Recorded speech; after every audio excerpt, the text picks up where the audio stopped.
বর্ষা এলেই প্রাণ ফিরে পায় নারায়ণগঞ্জের রূপগঞ্জের প্রায় ২০০ বছরের ঐতিহ্যবাহী গোলাকান্দাইল ও কায়েতপাড়া নৌকার হাট। প্রতি বৃহস্পতিবার বসে এই হাটে একসময় দেশের বিভিন্ন প্রান্ত থেকে ভিড় করতেন ক্রেতারা। হাজার হাজার নৌকা বিক্রি হতো, কিন্তু সময়ের পরিবর্তনে সেই চিত্র এখন অনেকটাই বদলে গেছে।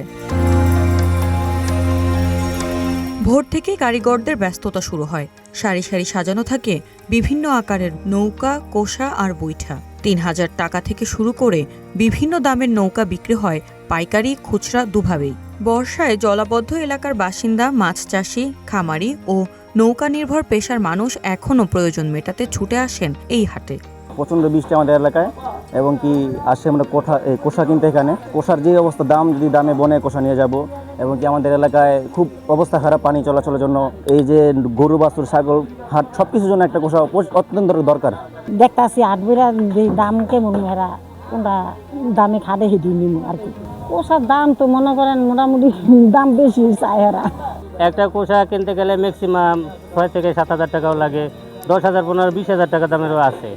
আমাদের বাড়ি কাছাকাছি হয়, প্রতি বছরে রাস্তাঘাট নাই, মনে করেন পানি অনেক বেশি, প্রতি বছরই কেনা লাগে একটা কোষা, আর আমরা কিনে আর এইভাবে চলাফেরা করি। কারিগরদের অভিযোগ, কাঠের দাম বেড়েছে কিন্তু বিক্রি কমেছে। খালবিল ভরাট, নৌপথ সংকুচিত হওয়া এবং সড়ক যোগাযোগের উন্নয়নে কমেছে নৌকার ব্যবহার।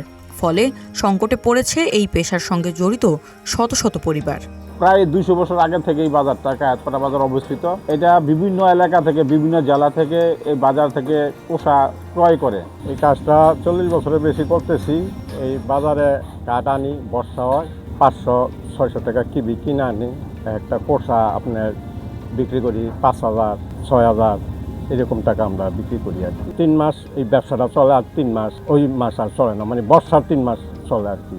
এখানে আমার দাদাই কাজ করছে, আমার বাপে কাজ করছে, এখন আমিও করতেছি। তো ভবিষ্যতে আশা নাই আর কাজ করার, কারণ যেভাবে চারিদিকে বরট হয়ে যেতেছে গা, আর কোষা নাও লাগবে মানুষের।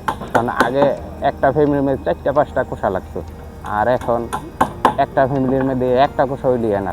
নদীতে পানি না থাকলে তো আর কোষার কোনো দরকারই নেই।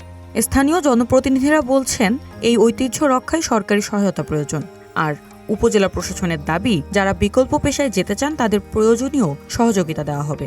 যারা নাকি এই নৌকা তৈরি করে তারা অত্যন্ত গরিব লোক, এবং তারা এই জীবিকা নির্ভর করেই তাদের ফ্যামিলিটা এই জীবিকা করে তারা বেঁচে থাকে।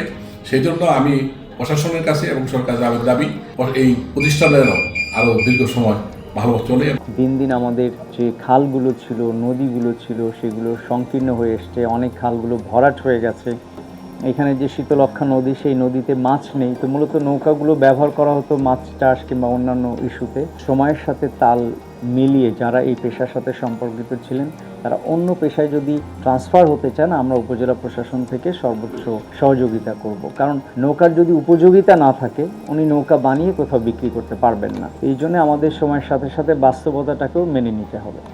একসময় হাজার হাজার নৌকা বিক্রির প্রাণকেন্দ্র ছিল গোলাকান্দাইল ও কায়েতপাড়ার এই হাট। আজও বর্ষায় কিছুটা প্রাণচাঞ্চল্য ফিরলেও ক্রেতার সংকট আর নৌপথে সংকোচনে হারিয়ে যাওয়ার শঙ্কায় রয়েছে ২ শতকের এই ঐতিহ্য।